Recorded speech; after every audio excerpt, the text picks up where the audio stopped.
हमें वासुदेव और श्री बलराम से संधि करनी होगी। द्वारका से संधि? द्वारका से तुम्हारी संधि नहीं होने दूंगा कर्ण। अब देखना बलराम कैसे तुम्हारा विनाश करेंगे। ये आप क्या कह रहे हैं इंद्रदेव? नंदिनी को आप कैसे लेके जा सकते हैं? विवशता, विवशता श्री बलराम। मुझे लगता है नंदिनी द्वारका में सुरक्षित नहीं है। क्यों? अचानक से द्वारका असुरक्षित कैसे हो गया? है नहीं, किंतु होने वाला है। अब तक मुझे लगता था कि कामधेनु पुत्री कल्पपूर्णा नंदिनी आपके और वासुदेव के पास सुरक्षित है, परंतु अब? परंतु क्या इंद्रदेव? क्या आपको यादवों के गौवंश के प्रति प्रेम पर संदेह है? कदापि नहीं, किंतु मुझे हस्तिनापुर की नीति रीति पर विश्वास नहीं है। आप स्वयं ही देखिए, वहां एक पुत्रवधू सुरक्षित नहीं है तो गौवंश कैसे सुरक्षित रहेगा? हस्तिनापुर से द्वारका का क्या संबंध है? संबंध है हलधर। हस्तिनापुर के लिए कर्ण दिग्विजय पर निकला है। आवश्यक है कि वो एक दिन द्वारका अवश्य आएगा। आपने सोच भी कैसे लिया देवराज कि हस्तिनापुर की अधीनता हम स्वीकारेंगे?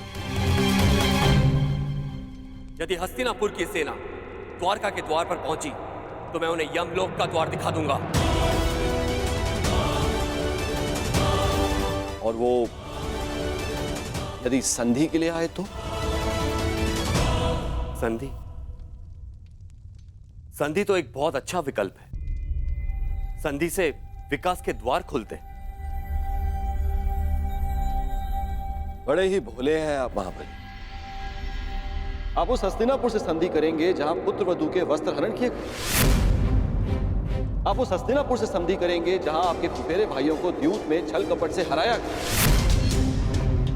याद रहे, कर्ण भी उनके साथ है। एक सूत पुत्र से संधि करेंगे आप? द्वारका में वर्ण भेद नहीं है इंद्रदेव। किंतु कर्मों का क्या? उस कर्ण ने छल कपट करके अपने गुरु से विद्या प्राप्त करी। खुले दरबार में द्रौपदी का अपमान होते देखा। आपके बहनोई अर्जुन के प्राणों का प्यासा है वो, कोई योद्धा नहीं है वो, एक छलिया है। और आप चले हैं उनसे संधि कर। आपको स्मरण है कि वो आपसे संधि क्यों करना चाहते? मैं बताता हूं आपको, ताकि जब पांडव वनवास से वापस लौटे और युद्ध आरंभ हो तो उन्हें आपका समर्थन मिल सके। हे महाबली, क्या आप ऐसे लोगों की सहायता करेंगे जिन्होंने विष में एक नारी के साथ क्रूर कर्म किए?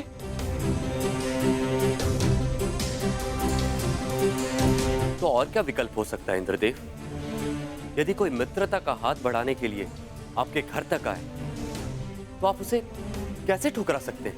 यदि मित्रता का अवसर ही ना दिया जाए तो? कैसे?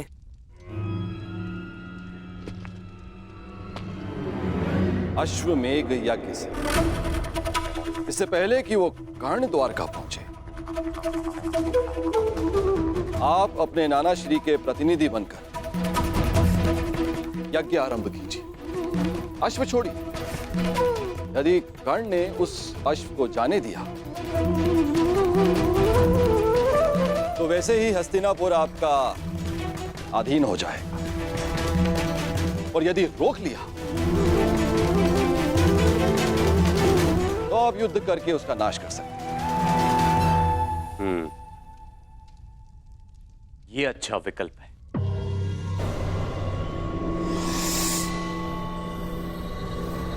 यदि ऐसा है तो मैं नंदिनी को आपके सानिध्य और आपकी सुरक्षा में छोड़ने के लिए तैयार हूं।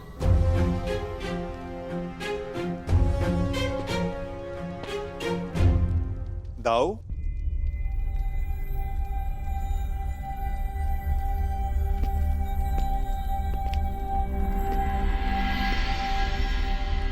बिना कर्ण की मंशा जाने उससे युद्ध करना मुझे उचित प्रतीत नहीं होता दाऊ।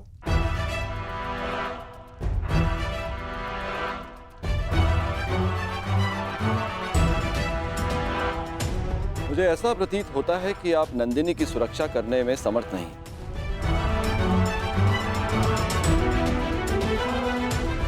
ऐसी स्थिति में आप उसे लौटा ही दीजिए। यदि नंदिनी यहां से गई तो द्वारका का अपमान होगा, जो मुझे स्वीकार नहीं। नंदिनी यहीं पे रहेगी।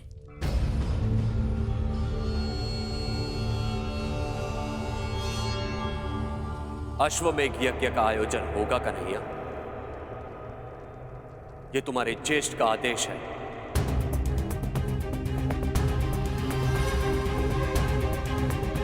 क्या तुम्हें अस्वीकार है? यदि अश्वमेघ यज्ञ नहीं हुआ तो नंदिनी द्वारका को छोड़कर चली जाएगी, और यह द्वारका के लिए बहुत ही अपमानजनक बात होगी। क्या यह स्वीकार है?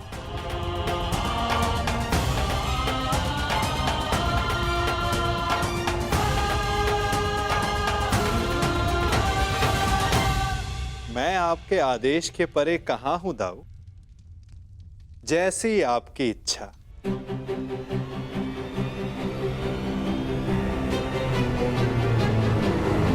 तो ठीक है, यज्ञ के लिए उत्तम अश्व की व्यवस्था करो, और पहले ही मुहूर्त में यज्ञ प्रारंभ होगा।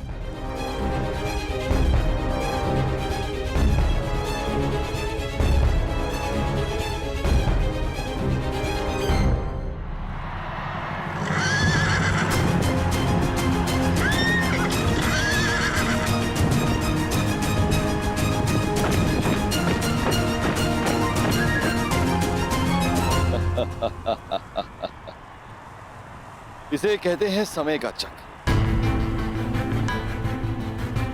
हर मोड़ पर तुमने मुझे पराजित किया है कर्ण, लेकिन अब तुम्हारे पास कोई विकल्प नहीं। यदि द्वारका के अश्व को जाने दिया तो भी तुम्हारी पराजय होगी, और रोक दिया तो बड़े भ्राता बलराम तुम्हारा वध करेंगे, जिसे स्वयं अनुज कृष्ण भी नहीं रोक सकेंगे।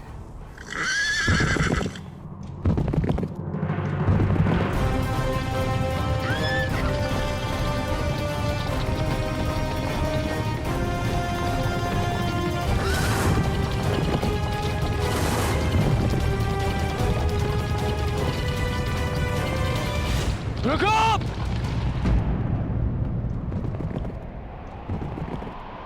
क्या हुआ मित्र? रुकने का संकेत क्यों किया? द्वारका के निकट ही है। अश्व के पश्चात के स्वर सुनाई दे रहे हैं युवराज।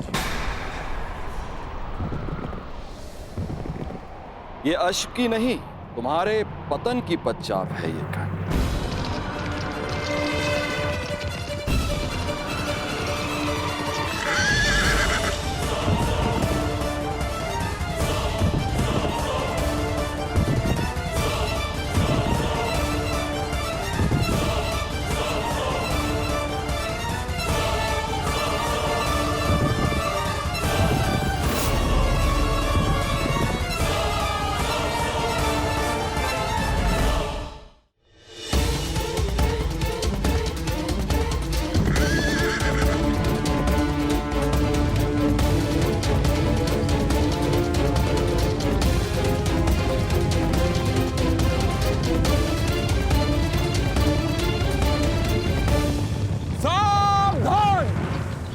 अश्वमेघ यज्ञ का अश्व है, जो श्री बलराम और श्री कृष्ण की सुरक्षा में है। इसे रोकने वाला नारायणी सेना के साथ युद्ध को निमंत्रण देगा।